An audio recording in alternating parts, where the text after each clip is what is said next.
Well, Starbucks says it is closing underperforming stores across North America as part of a $1 billion restructuring plan. This is a neighborhood spot, so it's kind of sad that they're closing. I'm surprised and disappointed. Canada explodes as Starbucks shuts down production, and Mark Carney's having what looks like a full-blown economic meltdown over coffee.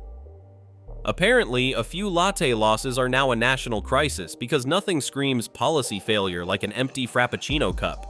Starbucks closures hit hard as employees were blindsided, locals in towns like Kingsville lost their favorite hangout, and it's all just another sign that Canada's economy is running on empty.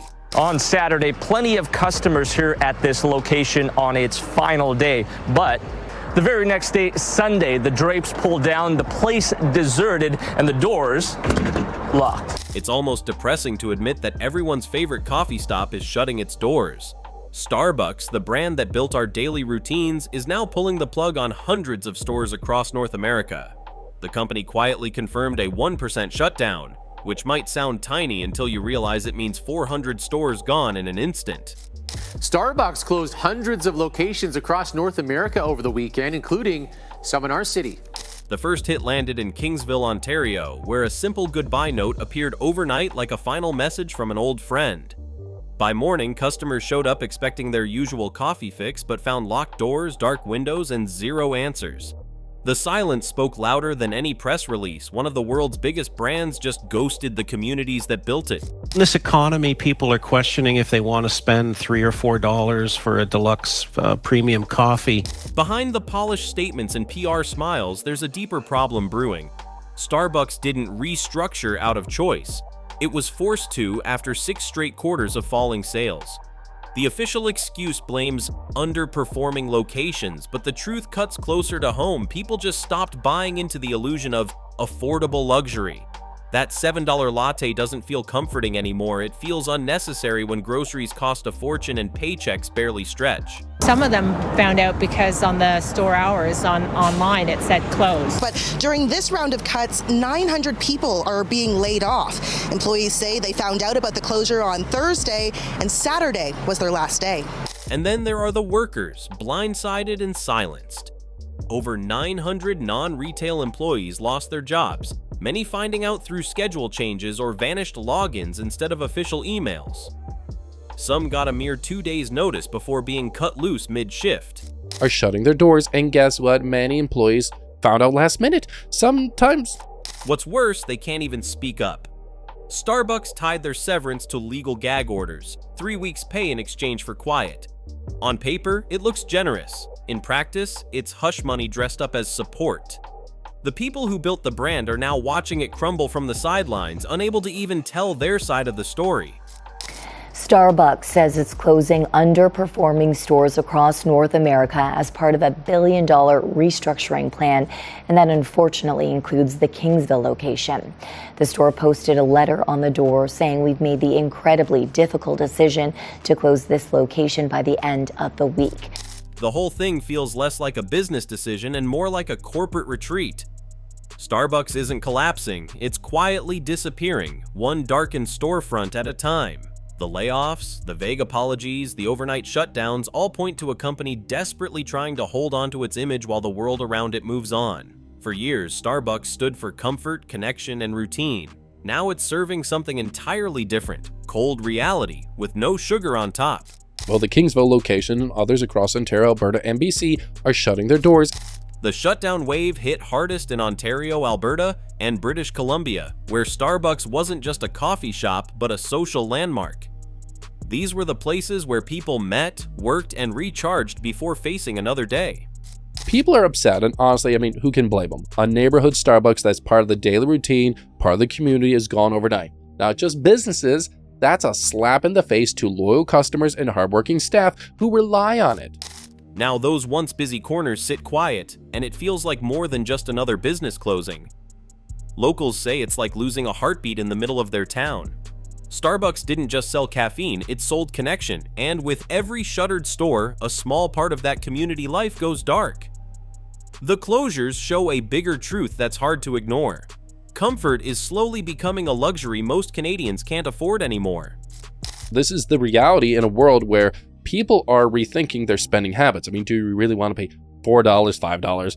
who knows, maybe even $8 for a cup of coffee that's, really fancy. Like, do you want to do that every day? In this economy, no. The story doesn't end with empty coffee cups. It bleeds straight into the country's bigger economic breakdown. Wages haven't moved while prices keep climbing, and suddenly that morning coffee feels like guilt in a cup. Canadians are rethinking every purchase, cutting corners where they used to find small joys. A $5 coffee that once meant treat yourself now means you probably shouldn't. People are tightening their belts and their wallets, and they're going, The middle class, once the heartbeat of this brand, is running out of breathing room. The fall of Starbucks isn't just about business, it's a mirror reflecting how ordinary Canadians are being priced out of their own routines. When a coffee chain that thrives on comfort can't survive, it says everything about the kind of pressure people are living under. But instead of taking responsibility, Carney and the rest of the Canadian government will probably blame everybody else, and these kind of closures are, they're happening everywhere, and it's clear why businesses are fleeing the pinch of bad policies and an economy that is working against them. And then comes Mark Carney, turning what should have been a calm response into a political meltdown. Instead of owning his part in the financial storm, he pointed fingers at markets and demanded more government control, as if regulation could fix what bad policy broke. That's a slap in the face to loyal customers and hardworking staff who rely on it. His reaction wasn't leadership, it was damage control dressed up as confidence. Critics didn't hold back, calling his economic model a chokehold pretending to be stability. It's the same story every time: loud statements, no solutions, and a refusal to look in the mirror. Carney's outburst became the perfect symbol of Canada's leadership right now: defensive, disconnected, and running out of answers. It's the political environment, the overregulation, the economic strain, the constraints of it all that are really pushing companies like Starbucks, certain store locations, into survival mode. When you step back, it's all connected. The lost stores, the fading middle class, and the political denial all weave into one picture of a country losing its balance. Starbucks didn't start the crisis, but its retreat exposed how fragile things really are. What used to be a simple coffee run now feels like proof that the system's breaking down one latte at a time. Carney might want to keep blaming the world or Trump, but he's missing the point. Trump, the focus is reducing burdensome regulations and red tape and putting America first, something that Carney and the rest of Canadian government would love to actually maybe implement for once, but they're not going to. When Starbucks pulled the plug across Canada, people looked south and couldn't help but notice the difference. The US model kept moving, trimming costs, adapting fast, and keeping most of its stores afloat. It wasn't luck, it was less red tape.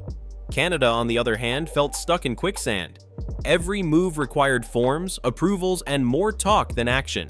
What happens? More shutdowns. Businesses aren't in the business of making bad choices for fun.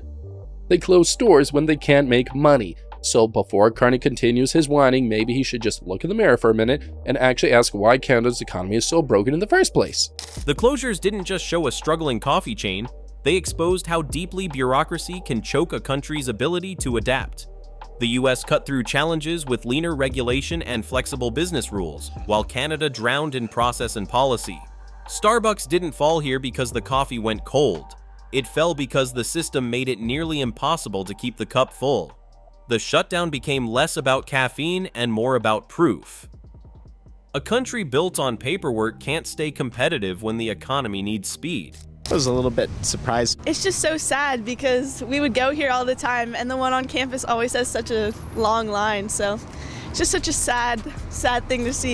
And somewhere in the middle of this corporate chaos, Starbucks lost the one thing it was famous for: its identity. For years, it sold more than coffee. It sold a feeling.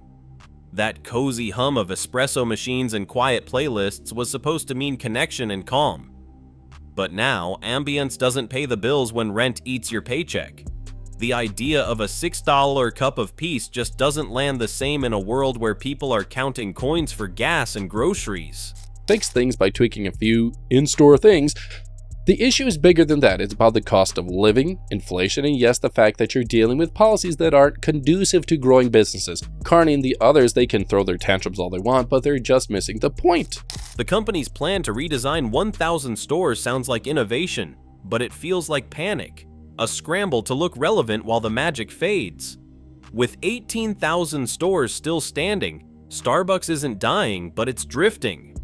It's too big to fail, yet too heavy to move fast.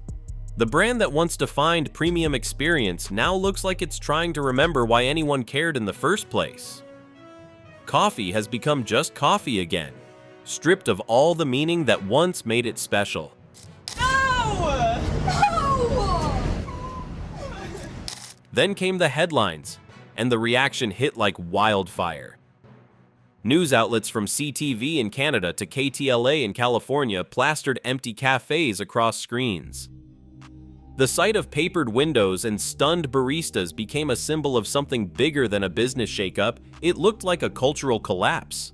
69 closures in Southern California alone gave the story global legs. Commentators called it corporate abandonment, accusing Starbucks of walking out on its workers and communities without a second thought. Meanwhile, thirsty customers still looking for their coffee. We're closed, sorry. But the media frenzy also fed on the panic. Every closed sign turned into a headline, every dark store into proof that something fundamental was breaking down. What should have been a corporate restructuring became a national crisis conversation. Starbucks had accidentally sparked a bigger debate, one about whether the economy is still built to support everyday life. The closures blurred borders, uniting Canadians and Americans in the same uneasy question. If even Starbucks can't make it work, who can?